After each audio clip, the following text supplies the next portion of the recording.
Good morning, class 10 students. Today we are going to discuss the first chapter, second part, Resources and Development, part 2.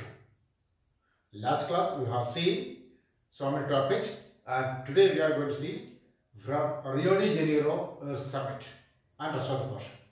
First of all, let us see about Rio de Janeiro Earth Summit, which is held in Brazil in 1992.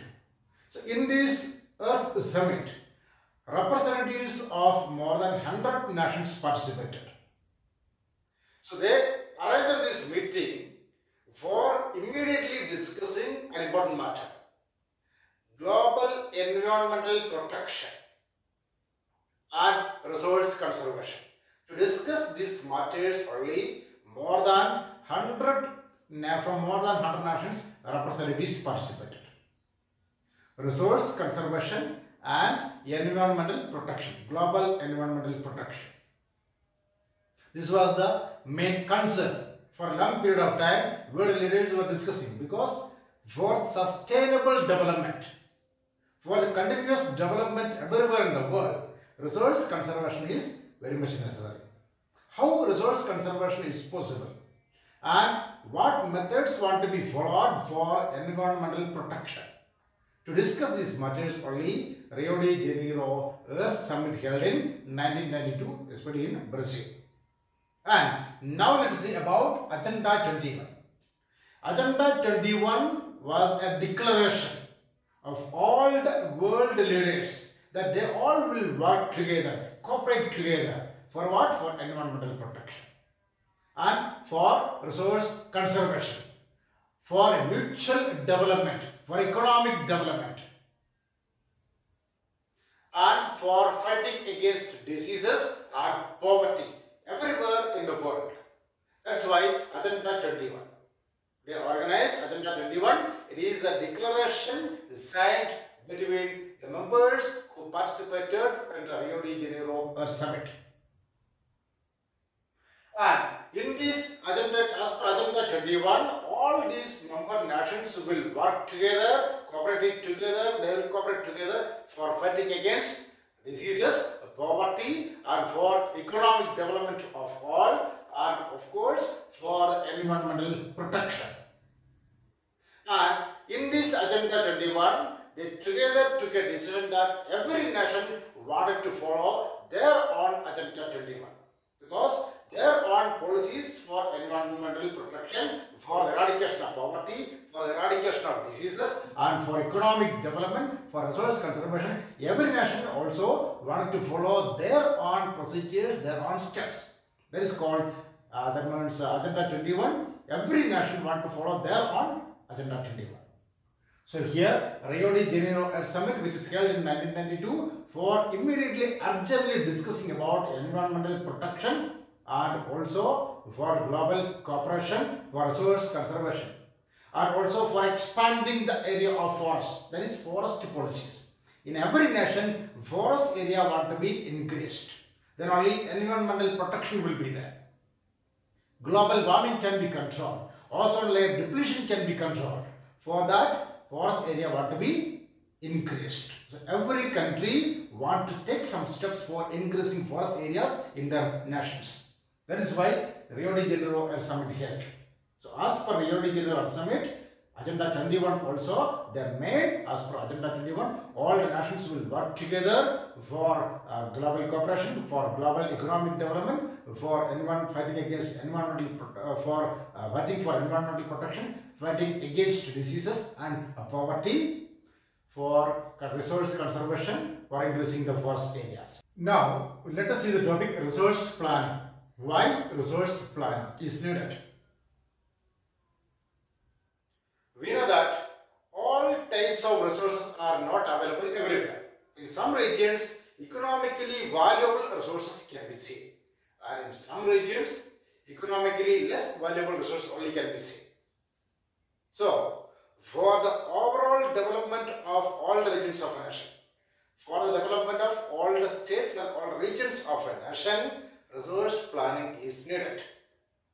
See, for the judicious use of resources, that is actually whether resources are abundantly available or not. For calculating, that means resources should be available for the development of present and for the development of future. And that is why, as per this calculation, resource can be utilized.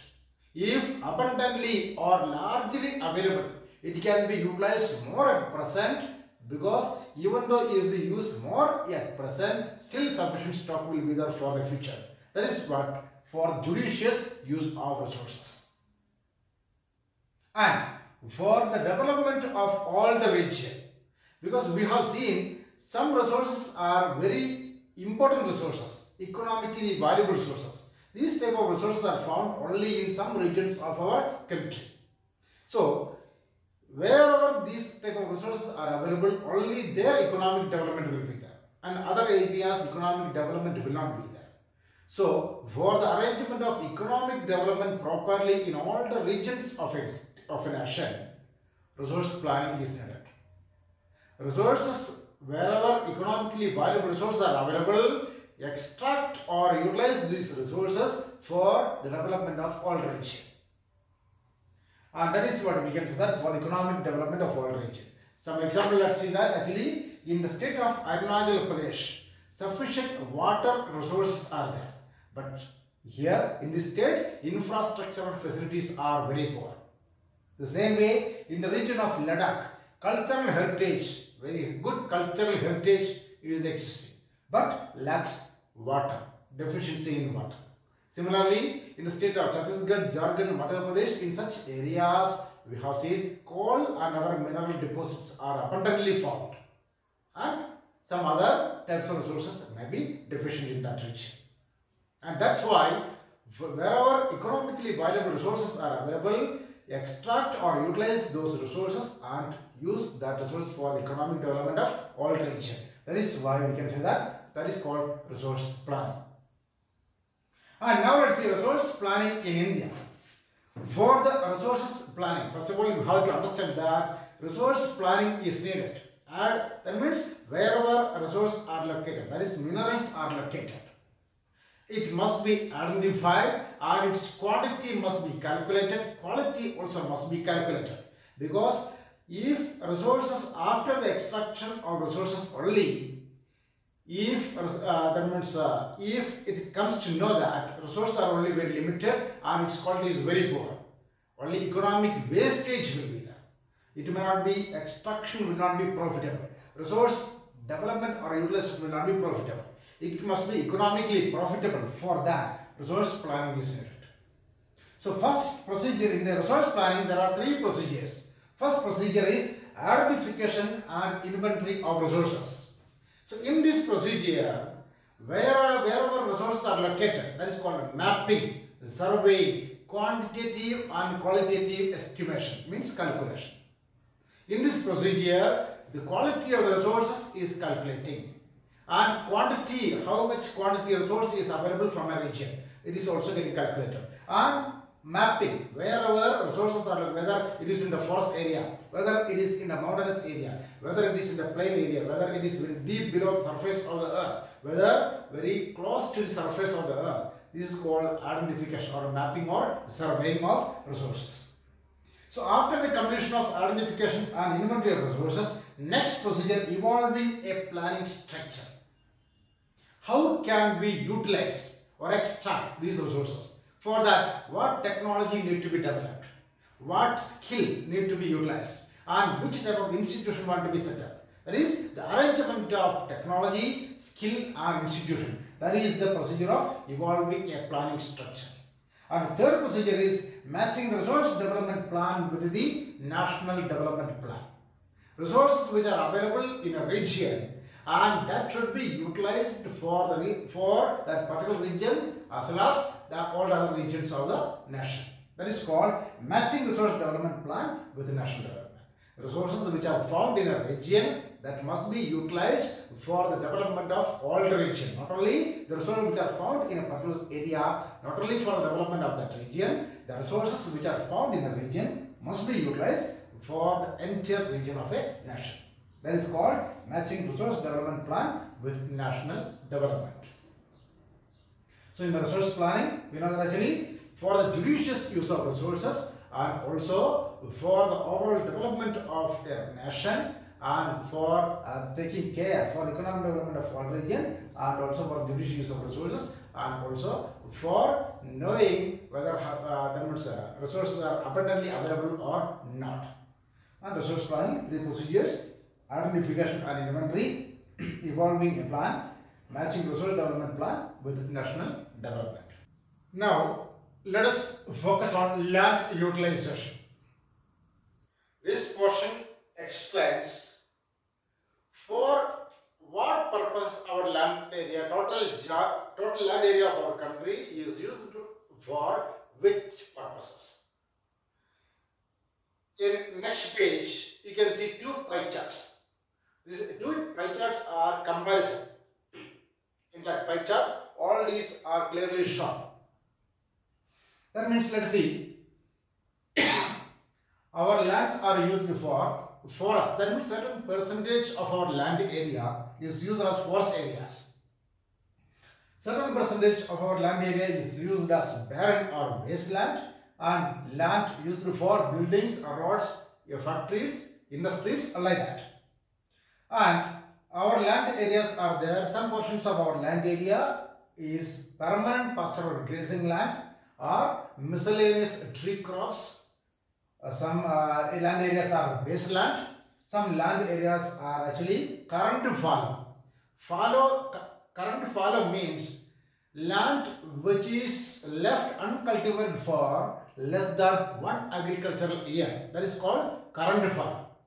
Because of the poor quality of the soil, continuous cultivation is not possible. Some such kinds of lands are called current fallow. And other than current fallow, the same problem, because of the lack of soil fertility or quality, some land areas are not possible to cultivate within 1 to 5 years. That is why land left uncultivated for 1 to 5 agricultural years. Because by this time, after 5 years, within 5 years only, that soil again will regain its fertility. After 5 years only, that soil will be suitable for cultivation. So such land areas are called other than current fallow. Then we have net sown area. Total cultivable area of our country can be called as net sown area. And we have gross cropped area. Net sown area plus the additional in some areas of our land, because of the availability of fertile soil, favorable climatic conditions and availability of water, in some areas more than one time cultivation is possible in a year. That is called total cultivable area plus more than one time cultivable area is called gross cropped area. So this is total cultivable area, and up to this much, out of the total cultivable area, up to this much area, more than one time production is possible. And altogether, total cultivable area plus additional cultivation can be called as gross cropped area. So these are the purposes for which our land areas are utilized. So in the next page, you can see two pie charts. Just compare whether any change happened, whether forest area increased, whether net sown area decreased, whether barren or wasteland decreased, or whether permanent pasture or grazing land increased. So you just compare and read that particular portion, whether any change happened in all these land use pattern. So these are the land use pattern in India. In this land usage, any change happened or not, based on the pie chart. Study based on the pie chart. Read the pie chart and also understand, compare the two pie charts. So this one is 1960-61, another one is 2009-10 or 11-12, something like that. So when you compare these two pie charts, you can clearly understand within this period any change happened in forest area, whether forest area increased or decreased, whether barren or wasteland increased or decreased, whether that means the land area is used for non-agricultural uses, whether pasture land, grazing land increased or decreased, net sown area increased or decreased. All these just go through and understand. Now let us study about land degradation and conservation measures. First of all, let us see the reasons for land degradation. Mining, deforestation, overgrazing, over-irrigation, excessive use of chemicals, that means chemical fertilizers and pesticides, mineral processing like sandstone, limestone, such kinds of mineral processing, and formation of sand dunes, that means small hills. These are the reasons for land degradation. So when are actually mining. Mining is a process. For that actually deep holes want to be made on the earth. So here after the extraction of resources, that area will be left untouched and their water will log and soil will be degraded, land will be degraded. Deforestation, we know that actually because of the cutting down of the trees, soil become loose and this loose soil will be washed away along with the force of the water. And overgrazing, because of the overgrazing and continuous grazing, soil cover or grass cover on the soil will be lost. If there is no grass cover, the soil will become very poor. That means soil will be loose and this loose soil will be washed away. Over irrigation causes the formation of alkalinity and salinity in the soil, and that the formation of alkalinity and salinity will degrade the quality of the soil. Excessive use of chemicals also one important factor for soil loss of soil quality. Mineral processing, some type of sandstone and limestone, if it is grinded, its dust will be deposited outside, especially on soil. If this dust is deposited on the soil, water will not be infiltrated in the soil. And because of the lack of water in a particular region, that land will be degraded land. And formation of sand dunes. Because of the force of the wind, soil, loose sandy soil will be moved from one part to another part. So wherever soil is moved, that will be land degraded area. Then conservation measures. Control overgrazing, control over irrigation, afforestation, control the use of chemicals and fertilizers. Stabilization of sand dunes. How stabilization of sand dune will be possible? By planting some trees. Force of the wind can be controlled, and if the force of the wind is controlled, loose sandy soil will not be moved from one region to another region. That is called stabilization of sand dunes. And proper waste management. Instead of throwing waste here and there on the soil, if properly managed, waste will not be deposited on the soil and soil will be good in quality. Then control mining. These are the conservation measures. Control overgrazing, control over irrigation, afforestation, control the use of chemicals, stabilization of sand dunes, proper waste management, control mining. Now let us see the topic soil as a resource. Let us see first of all the factors responsible for soil formation. Relief, parent rock or bedrock, climate, time, vegetation and other forms of life. These are the 5 major factors of soil formation. Relief, we know that mountainous features, the hills and mountains. Parent or bedrock, climate, time, vegetation and other forms of life. These are the 5 major factors responsible for the formation of soil. Now, you can see in the textbook different types of soil like alluvial soil, red soil, black soil, yellow soil, mountainous soil, all these soil types. These various soil types you have to read and make points about that. It's your assignment, you have to read and make your notes. Now we are going to see the last portion of this chapter, soil erosion and conservation methods. First of all, let's see different types of soil erosions. There are gully erosion, sheet erosion and wind erosion. That means wherever a loose soil is found, through that loose soil area, water is flowing and that area become a channel lake. A channel lake will be formed. A channel will be formed. That type of soil erosion is called gully erosion. Then sheet erosion. Water is flowing over a particular area and soil will be eroded from all the directions. That is called sheet erosion. In the form of what is flowing in the form of a sheet. Then wind erosion. Because of the force of the wind, when soil is eroded, that is called wind erosion. And the main reasons for the erosions, soil erosion, wrong plow. Because of the wrong method of plow, soil will be easily moved along with the force of the water. Then deforestation and overgrazing. When there is deforestation, when trees are cut down largely, soil will become loose in that area and that loose soil will be washed away. The same way overgrazing. Because of the overgrazing, grass cover will be lost and that loose soil will be washed away. So these are the causes, main causes for erosion, soil erosions. Now let's see conservation methods. Contour plowing, strip cropping, terrace farming and shelter belts. These are deeply given in the textbook. What are these? Contour plowing, strip cropping, terrace farming, shelter belts. These are the 4 methods to conserve soil from erosion. Shelter belts are actually planting rows of trees for controlling or breaking the force of the wind. Because if wind is forcefully blowing, because of the force of the wind, soil will be moved from one place to another place. So in order to control the speed of the wind, rows of plants will be planted, trees will be planted. That is called shelter belts. And terrace farming means step farming. In hilly areas, instead of flat, instead of farming like in plain area, step farming is only possible. That is called terrace farming. Strip cropping means growing bushes in between crops for controlling the speed of the wind. And contour plowing in a proper way, especially in the hilly areas, plowing edge to edge. That is called contour plowing.